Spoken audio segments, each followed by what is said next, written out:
at Netflix's earnings. Well, Netflix has delivered a blockbuster Q2. It's posted a net income of $3.1 billion, which essentially is a 46% year-on-year jump. It was driven by strong global engagement and expanding revenue. In fact, revenue for the company rose 16% year-on-year to $11.1 billion. And the company's biannual engagement report has revealed that $95 billion of content has been streamed in H1 of 2025, which essentially is up 1% from last year. In fact, hits this quarter included content like Sirens and The Four Seasons, new seasons of shows like Squid Game, Ginny and Georgia, and films like Straw and Nonnas. In fact, Netflix is also now making bold bets on live programming. They've also announced a Star Search reboot and boxing events like Canelo Alvarez versus Terence Crawford. Remember, it's an all-female fight night that reached 6 million global views, and that set a record for women's sports streaming. So Netflix looking at not just movies, but a whole lot of content beyond just movies and series. But let's head back home and take a look at some news that's coming in from Karnataka. Well, it's a crucial case hearing that went on today in the Karnataka High Court. In fact, this news is from the content blocking space. In a hearing in the Karnataka High Court, like I said, the centre told the court that quote-unquote chilling effect on free speech cannot act as a blanket shield against lawful content takedowns. In fact, the government has argued that reasonable restrictions on freedom of speech must evolve with time and technology. The Solicitor General appearing for the centre countered X-Corp's plea, which challenged content blocking orders under the IT Act.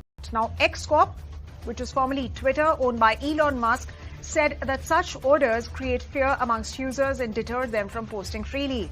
But the government hit back, stating that X cannot speak for its users and cannot use chilling effect to resist illegal takedown. So that, of course, backlash went on in court. That X versus Centre stated that X cannot use wordings like chilling effect to resist illegal takedowns, and of course X, of course, questioning government takedowns over this point about free speech. Meanwhile, another news that's coming in from Karnataka, and this is related to UPI. Well, thousands of small-time business owners and traders in Karnataka are shifting from UPI to cash payments. This after nearly 13,000 traders have received notices for tax evasion. My colleague Neha is now joining in with more details. Neha, what essentially are these traders telling you, and have they approached the state government for a resolution perhaps on the matter? Many street vendors in Bengaluru have now started boycotting online transactions or the usage of UPI here, merely because of the fact that they are now being issued GST notices or notices from the tax department here, stating that their transactions in the account has crossed X number of lakhs, and which is why they would now have to pay taxes on that. Now, this has come amidst a lot of concern over here for vendors who state that it's unfair to ask them to pay taxes when they have very small businesses. Joining us right now is one such vendor from Gandhinagar area of Bengaluru, Gandhi Bazaar area of Bengaluru. We're going to quickly speak to him and understand what the issue really is. Madam, बहुत problem हो गया. ये GST बहुत हमको problem होता है. ये pool व्यापार करता है, जीएसटी कैसा करता है, इसके बाद में सुनका बोलता है गोल्ड इशू, ऐसा 8 आने 50 पैसे 1 रुपीस ऐसा. अभी नहीं, अभी बहुत स्थिति हो गया. ये 200 लेकर ना कान लेकर ना जीएसटी हम क्या करता है, ये पेट्रोल बहुत जीएसटी नॉर्मल है, no GST. All right, so thousands of traders facing GST notices. It'll be interesting to see what really happens in that case and if a resolution is indeed presented by the state government. Meanwhile, let's shift our focus to the big story on Startup Central. Well, crypto is the new gold, ladies and gentlemen, as Bitcoin surged past the $120,000 mark to hit a fresh record. Recently, Indian crypto enthusiasts we're learning are now looking for other crypto options in search of bigger gains. In fact, the latest cryptocurrency surge, which began following Donald Trump's victory in the 2024 US presidential election, has picked up further momentum as investors have now grown optimistic about impending regulatory clarity. In fact, in a major milestone in the United States, where lawmakers in the US have passed the country's first national cryptocurrency legislation. What is this bill? Well, this bill sets up a regulatory regime for the so-called stablecoins, which is a kind of cryptocurrency that's backed by assets that are seen as reliable, such as the dollar. Now, India, if we talk about India has so far maintained a cautious stance on cryptos. It has prioritized financial stability. In fact, the country's taxation framework Bloomberg as well, it reflects that skepticism because gains from cryptocurrency transactions are taxed at 30% with a 1% TDS on all trades amongst the strictest regimes globally. The question that we're asking on the show today, on the back of these global developments and of course a lot of interest in crypto as well, will the current rally in cryptocurrency lead to policymakers thinking up of easing up the sector a little, and are the current crypto moves sustainable? Well, to discuss that and more, I'm now joined by Mridul Gupta, who's the founding partner at Coin DCS. Thank you very much, Mr. Gupta, for joining us here on ET Now. We are seeing some correction so far as crypto levels are concerned, but we've seen significant momentum ever since Trump became president. The industry has been optimistic perhaps about having pro-industry policies. In fact, very recently as well, we saw Bitcoin and other currencies touch that record mark of over $120,000. So is that optimism and momentum being seen in India as well? If yes, then how are you really looking at the kind of trading volumes that CoinDCX is gathering? Me on the show. We are definitely seeing a lot of action from retail investors and from HNI investors about crypto. I think Bitcoin becomes the first asset they end up choosing, and a lot of them are now putting in the money there. We have seen our volume surge 2x over the past 15 days. We have seen the number of users joining the platform surge 5x over the last 3 months. This interest is much higher globally than in India. So we feel that India is still lagging behind in adoption when it comes to organized state of the market. And we will see more of this action in the coming few weeks. Right, Mridul. So when you talk about, of course, the kind of volumes that you're witnessing on your platform, which is essentially 2x, but when you say that there is a lot, the interest globally is much higher, are you saying that there are legs to this rally as far as the India market is concerned? And if yes, what are the kind of levels that you're hoping the cryptos in the country will achieve, or the interest from investors that you're hoping to get? So definitely globally, there are many more headwinds on the industry. Sorry, many more tailwinds on the industry compared to India, where there's a lot of taxation clarity and regulatory clarity, which people still don't have. In India, we feel that there are roughly 15 million crypto holders. Over the next 1 year, we see this number tripling and getting close to 50 million crypto holders. We see that kind of momentum in India. If we get regulatory and tax clarity, I think this number could very well grow to 100 million users. Globally, if you look at almost all countries, all major economies, US, European Union, Middle East, Korea, Indonesia, Japan, all have regulated crypto and all have built guardrails around crypto. I think we are still lagging behind on that aspect, but better late than never. We hope that some of these policy guardrails will get the notice of the government, and India will end up speeding up on the crypto regulations, which will further fuel the demand. But I think if you look at the ecosystem today, I think 3x growth in number of crypto holders over the next 12 to 18 months does not seem very off. All right, so a 3x growth from the current levels, essentially what you're hinting at, Mridul. But when you see these kind of shifts that are happening, particularly with respect to the Indian market, is it because of global macro uncertainty or traditional investment vehicles aren't yielding as much? I think it is a mixture of both. So globally, with all the developments, it's very clear that all the bearish sentiments around crypto assets are not there anymore.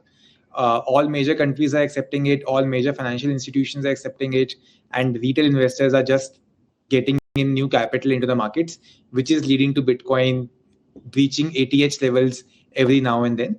I think that's very, very clear. The asset is global, and hence the sentiment is very global in nature. There is some sentiment around equities market tapering off when it comes to growth sentiment, which is resulting into investors looking for new avenues. But the new avenues don't happen to be anything, right? So the crypto has become a very, very viable avenue for the investors because of the global demand. So it goes hand in hand. I think equities market tapering off has led them to look for new opportunities, and the global momentum around crypto has positioned crypto as a new asset class they can choose. All right, so a whole lot of factors, and of course it is a multitude of factors which is currently leading to the kind of interest that we've seen in the crypto markets in the past few months. But Mridul, would you say that the trust deficit which was seen in cryptos earlier, is that tapering down, or are we seeing yet another bubble that is going to burst soon? No, we are not seeing a bubble. I always, tell investors to take a long-term view. So I think it's easy to look at the data in months and weeks and see that how much of surge has happened. But if you look at year on year, Bitcoin as an asset class, crypto as an asset class has become less and less volatile and continuously has given returns if you look at year on year growth, right? So as more capital enters the markets become less volatile. It's the nature of any industry, any market which you take, right? So I think crypto is here to stay. Crypto will become less volatile.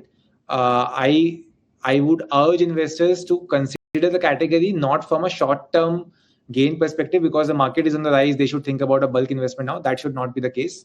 They should think about, starting now, how can I make small but steady investments into the category? Indians have been amazing at holding golds. Indians have been amazing at doing SIP in mutual funds.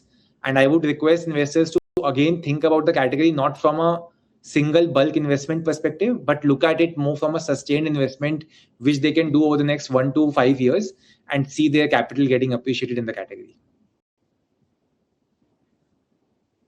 Of course, Mridul, and it remains to be seen whether cryptos will replace some of these older asset classes. But let me ask you, given the fact that DC has actually landed 90 million in a Series C funding in the month of April 2025, are you seeing action from VCs as far as investments in the ecosystem are concerned? What kind of interest that you're seeing in the VC community as far as crypto is concerned?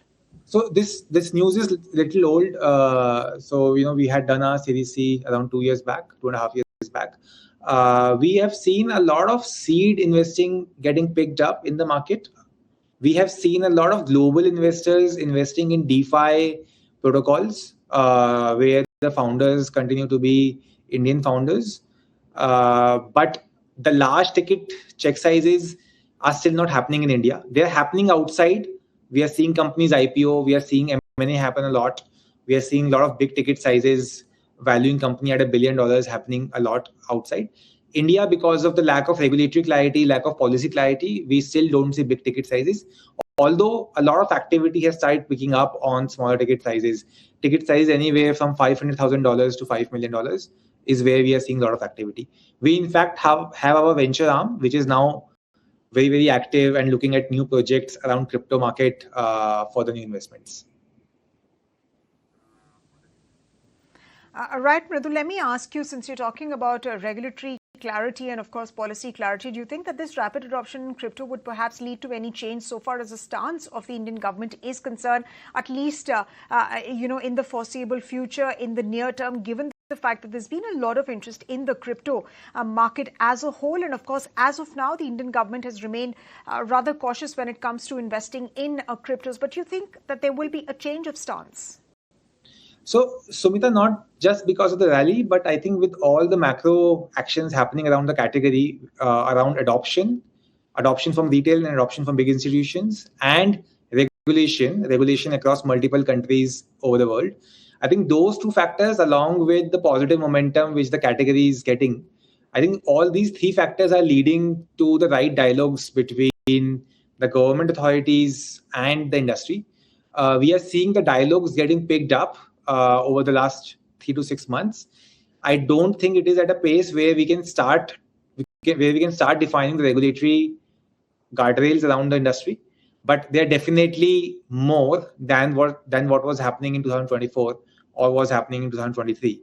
So the pace has picked up, but it is very, very far from us getting to a point where we can confidently say that India is ready for creating the next set of generational companies in the blockchain and the crypto universe.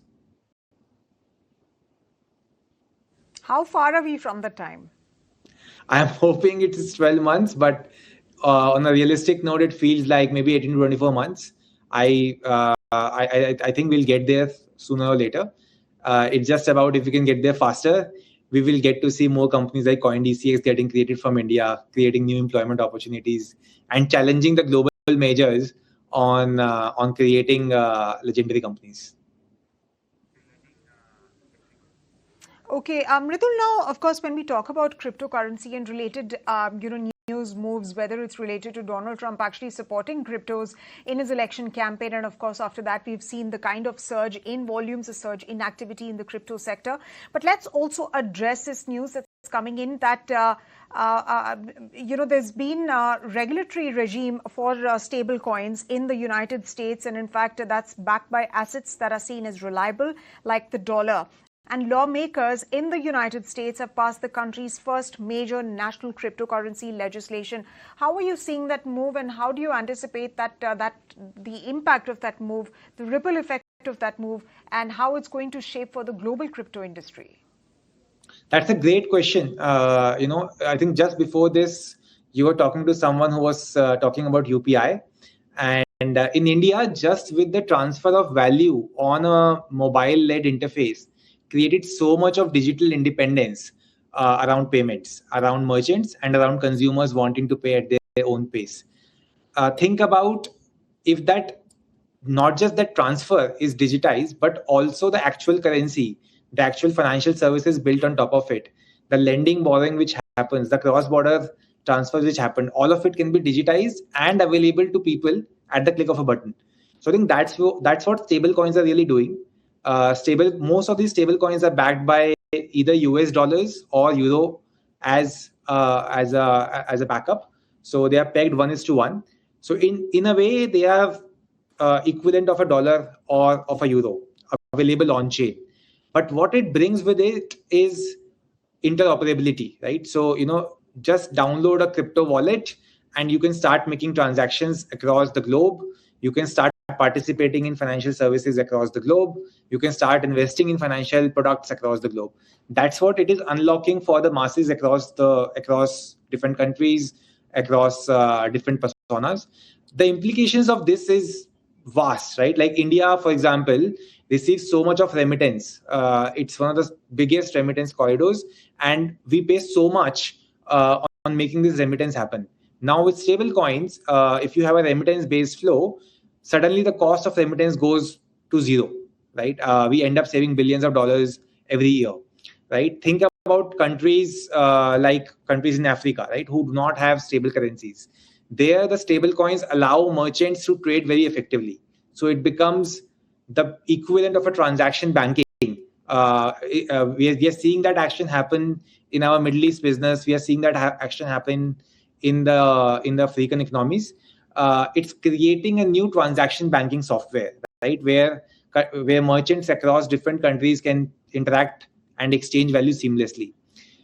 If you talk about Middle East, now the biggies like Emirates, like ENBD, they are launching their stable coins to create next gen loyalty products, to create next gen financial services on top of their platforms.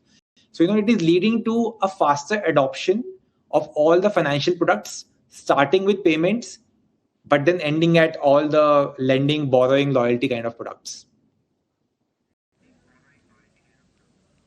All right, Mridul, thank you very much for sharing your perspectives on the crypto industry and, of course, talking about the kind of volumes that you are seeing at present and, of course, how those volumes are going to triple over the next few months. And we do hope to speak to you soon whenever the next set of rally happens in the cryptocurrency market. And it will be interesting to see the kind of moves in particular that you noted from the Indian crypto market. Thank you very much once again for joining us here on Startup Central. Thanks, Sumita.